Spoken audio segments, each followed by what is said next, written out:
bismillahi raxmaan raxiim.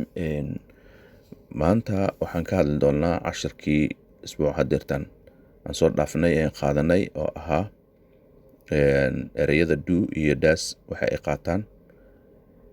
Ereyada do iyo das waxa waaye horta waa fal joogta ah oo maalin kasta dhaco.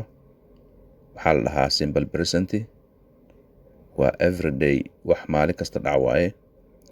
Marka do waxay qaadataa do inta qaadato waxa waaye I, you, we, they iyo you oo jamac noqonaysa marka kalento. Marka hore waxa waaye you-da hore waxa waaye waa keli ayadoo jamacna you waaye.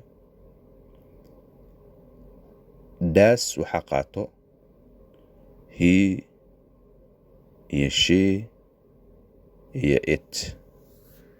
Marka sidaas todobada pronoun ay u kala qaataan. Example ahaan waxa waaye do you play soccer? Ma dheeshaa kubadda cagta? Soccer waxaa la dhahaa kubadda cagta. Yes I do, haa waan dheelaa. Yes I do, haa waan dheelaa. Waxaad dhihi kartaa yes I play soccer. Waa soo qaadan kartaa taas marka calaamad su'aal kale ka reebtid, laakiin yes I do ayaa kaaga fudud. Do they go to school by bus? Iskuulka ma basay ku aadaan? Yes they do, haa waxay ku aadaan bus. Do they go to school by bus? Iskuulka ma bas bay ku aadaan? Yes they do, haa iskuulka bas ayay ku aadaan. Yes they do. Waad dhihi kartaa yes they go to school by bus, haa iskuulka waxay ku aadaan bus.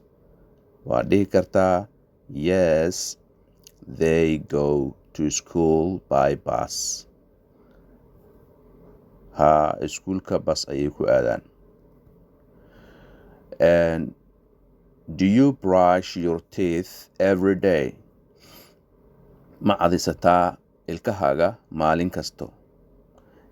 Yes I do, waan cadistaa. Do you brush your teeth every day? Ma cadisataa maalin kasto? Yes I do, haa waan cadistaa. Brush waa cadiga, teeth waa ilkaha. Yes I brush your yes waad dhihi kartaa yes I brush my teeth every day, haa waa cadistaa ilkahayga maalin kasto. Do we have electricity at home?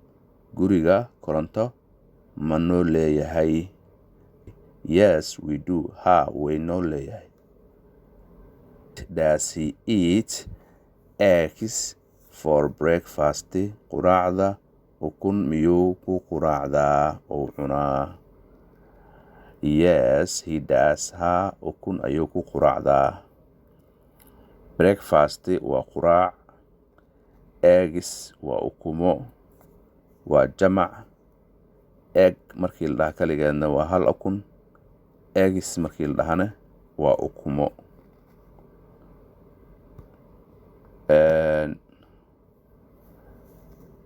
Does she know the answer? Miyay garanaysaa jawaabta? Does she know, miyay garanaysaa the answer, jawaabta? Yes she does, haa way garanaysaa. Yes she does, way garanaysaa. Answer waxa waaye jawaab. Okay, waxaan u gudbaynaa marka ereyga wenti. went waa past tense, waa fal tagay kaasoo ka yimid ereyga go markay isbedeshay ay noqotay fal tagay waxay noqotay went. Example: I went to work yesterday. You went to swim last Thursday. We went to the beach last month. They went to the park last week. Aan ku soo celiyo. I went to work yesterday. Shalay shaqo ayaan aaday. Work waa shaqo. You went to swim last Thursday. Khamiistii la soo dhaafay waxaad aaday dabaal. Swim waa dabaal. We went to the beach last month. Waxaanu aadnay xeebta bishii la soo dhaafay. We went to the beach last month.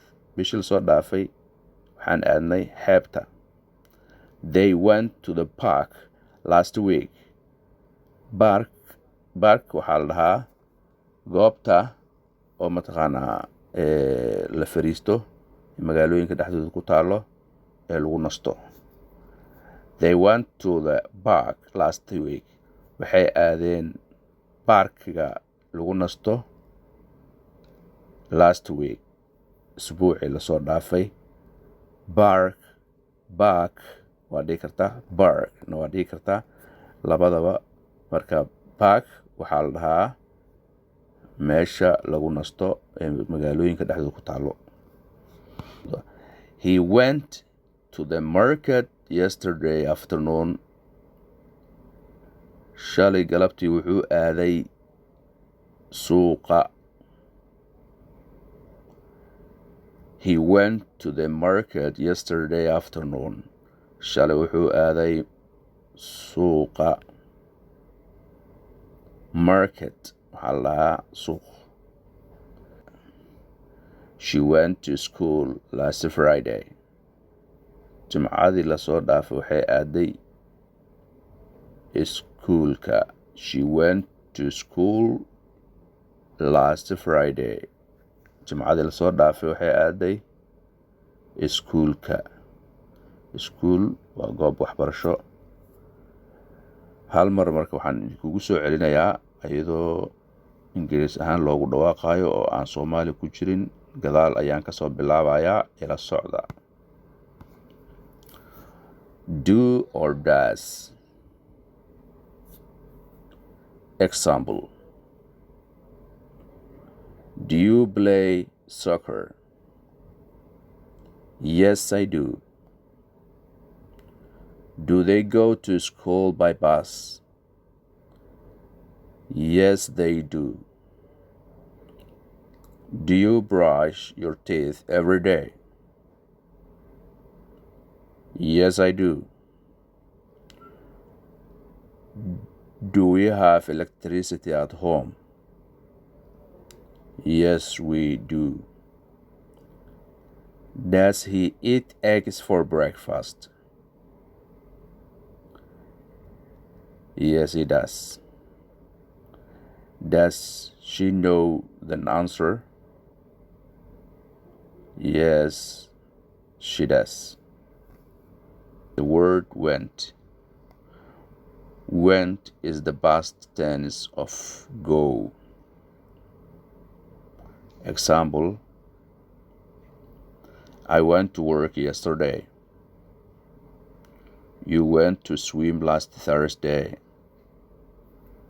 We went to the beach last month. They went to the park last week. He went to the market yesterday afternoon. She went to school last Friday. casharka intaasoo ahaa marka insha Allah ka faa'iidayso wacan. Asalaamu calaykum waraxmatullaahi wabarakaatu.